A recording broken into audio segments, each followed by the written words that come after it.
हम सबसे पहले क्या करेंगे, इसका अभाज्य गुणनखंड निकाल लेंगे। अभाज्य गुणनखंड तो हम लोग जानते हैं, निकाल लेंगे। दो चीज़ का अभाज्य गुणनखंड हमें इस सवाल में निकालना है, जिससे पूरा सवाल आसानी से बन जाएगा।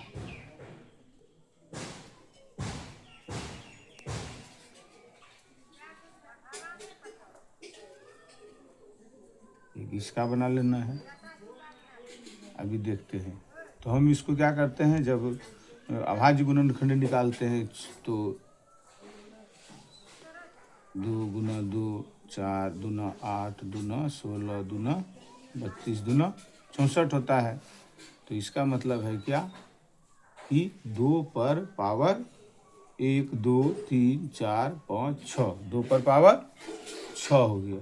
2 पर पावर 6, 2 पर पावर 6 हो गया। और उसके बाद क्या है, 1/2, 1/2।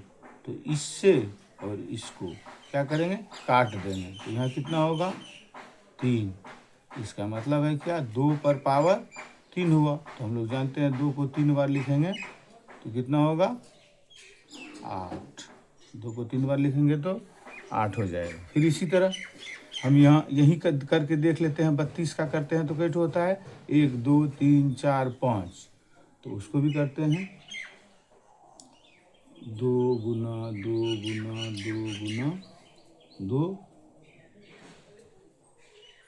यहाँ याद रखना है कि इसको पूरे पर पावर 1/2 है, ये भी दिमाग में रखना है। तो ये होता है 2 गुना 2, ये कितना हुआ, इस पर पावर कितना है, 1/5। फिर इसको बराबर करेंगे तो कितना होगा, 2 पर पावर 5, 2 पर पावर 5 गुना 1/5, 5 5 खत्म। तो बराबर कितना हो जाएगा, 2। यही इसका आंसर हो गया, यही इसका आंसर हो गया। बंद कर दो। 125 है तो इसका भी हम अभाज्य गुणनखंड निकाल लेंगे। 5 25, फिर 5 5 5, यानी कितना होता है, 5 गुना 5 गुना 5 गुना 5। तो यहाँ करेंगे 5 गुना 5 गुना 5 पर पावर 1/3। इसका मतलब हुआ 5 पर पावर 3 और 1/3। 3 3 कट गया, बराबर इसका आंसर 5 हो गया। एक बात याद रखना है क्या, कि हम फार्मूला है क्या, कि यदि मान लो यहाँ x है और यहाँ m है और बाहर में n है, तो इस स्थिति में m गुना n हो जाता है। इस स्थिति में m गुना n हो जाता है। लेकिन जब यही बट्टे में रहता है, तब नीचे वाला से भाग रहता है। सपोज करो कि ये रहेगा x पर पावर m, ठीक है, यहाँ रहेगा बट्टे n। तब क्या होता है, ये दोनों कट जाता है। ये इसी फार्मूला पर आधारित है। ये दिमाग में रखना है। इसको फिर हम फ्रेश से लिख देते हैं, x पर पावर m n बराबर x पर पावर m गुना n होता है। और यदि x पर पावर m रहेगा और फिर गुना x पर पावर n रहेगा, तो इसमें क्या हो जाता है, x पर पावर m जोड़ n। ये इसका फॉर्मूला है, इसको भी ध्यान में रखना है। अब यहाँ इसको फिर हम क्या करेंगे, तोड़ते हैं कि हम जैसे 9 का वर्गमूल 3 होगा, लेकिन वो सब पर फिट नहीं बैठेगा। इसका सबसे अच्छा रूल यही होगा। तो क्या हुआ, इस पर पावर 3/2, यानी बराबर 3 पर पावर 2 और 3/2। तो 2 2 खत्म हो गया, बराबर 3 पर पावर 3। तो हम लोग जानते हैं 3 गुना 3 बराबर 27। यही इसका आंसर हो जाएगा। फिर इसका भी वही करेंगे। हम यहाँ 32 गुणनखंड ऑलरेडी कर चुके हैं, तो हम जानते हैं कि 5 बार करना पड़ता है। 2 गुना 2 गुना 2 गुना 2 गुना 2, 1 2 3 4 5, उस पर पावर 2/5। ठीक है, अब इसको क्या करेंगे, फिर वही लिखेंगे 2 पर पावर 5, 2/5, 5 5 खत्म, बराबर 2 पर पावर 2 बराबर 4, इसका आंसर है। फिर उसके बाद करेंगे इसका भी वही करेंगे, 16 से हम यहाँ देख लेंगे कितना होता है। तो क्या होता है 2 गुना 2, 4 दूना 8 दूना 16 पर पावर 3/4, तो बराबर क्या हो गया 2 पर पावर 4, उसके बाद 3/4, 4 4 खत्म, यानी 2 पर पावर 3, 2 गुना 2 बराबर 8, इसका भी आंसर यही है। ठीक, उसके बाद फिर 125 का निकालेंगे, 125 का निकालेंगे तो हम तो जानते हैं कि 5 गुना 5 गुना 5 हो जाता है, पर पावर -1/3 होता है, यानी बराबर 5 पर पावर 3 -5। यहाँ पर याद रखना है, पहले भी हम जान चुके हैं कि माइनस को हटाएंगे तो क्या हो जाएगा, माइनस को 1/3, माइनस को हटाएंगे 3 3 खत्म हो गया, तो यहाँ क्या बचा रहेगा पावर 5 पर -1।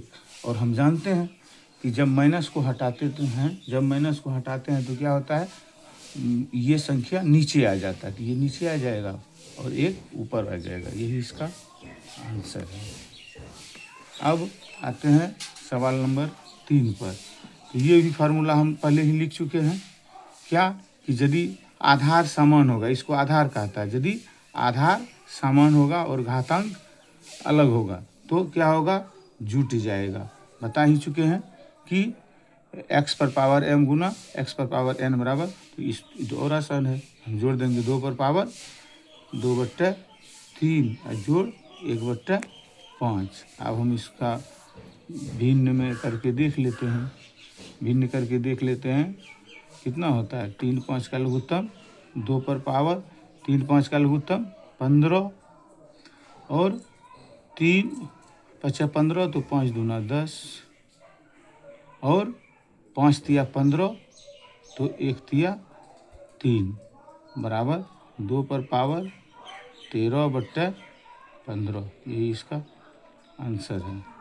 अब इसमें हम देखते हैं 1/3, 1/3 को हम क्या करेंगे, हम जानते हैं कि इसको 2 तरीक़ा से लिख सकते हैं। एक इस प्रकार भी लिख सकते हैं कि 1/3, 3 पर पावर 3 है, तो हम इसको 27 भी लिख सकते हैं इस पर, या फिर इसको क्या लिख देंगे, डायरेक्ट हम ऐसे भी लिख सकते हैं कि माइनस में है, यहाँ जो है इसका 1/3 है, इसको माइनस में लेके चले जाएंगे, तो क्या होगा 3 पर पावर -3 हो जाएगा, 3 पर पावर -3 हो जाएगा, ऊपर पावर 7 रहेगा। और हम जानते हैं कि ये दोनों क्या होता है, गुना होता है, ये दोनों क्या होता है, गुना होता है, तो 3 पर पावर क्या हो जाएगा -21, यही इसका आंसर हो जाएगा।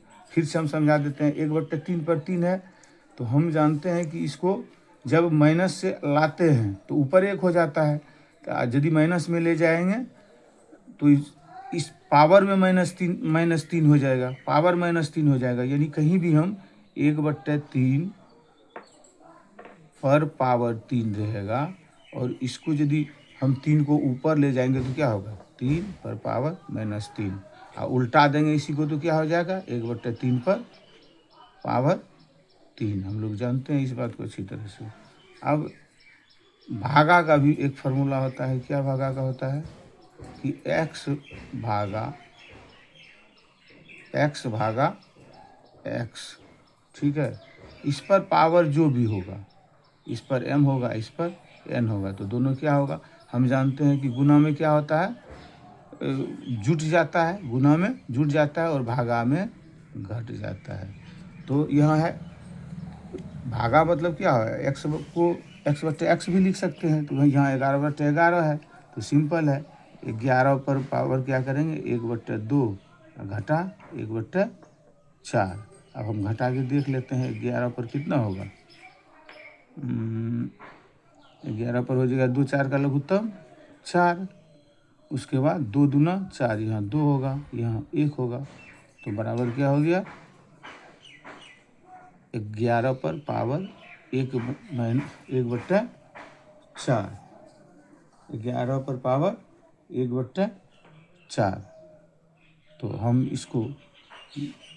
इसका आंसर यही होगा, इतने लिख देंगे। ठीक है। उसके बाद अभी गुना है। गुना में हमको क्या जानना है कि यदि अलग रहेगा, मान लो कि ये रहेगा x और गुना y, लेकिन पावर रहेगा सेम, पावर सेम रहेगा, यानी आधार अलग रहेगा और पावर सेम रहेगा, तो क्या करेंगे कि आधार को गुना कर देंगे। यहाँ क्या करेंगे 7 गुना 8, लेकिन पावर क्या होगा, समान रहेगा। तो 56 पर पावर 1/2, यही इसका आंसर है। ठीक।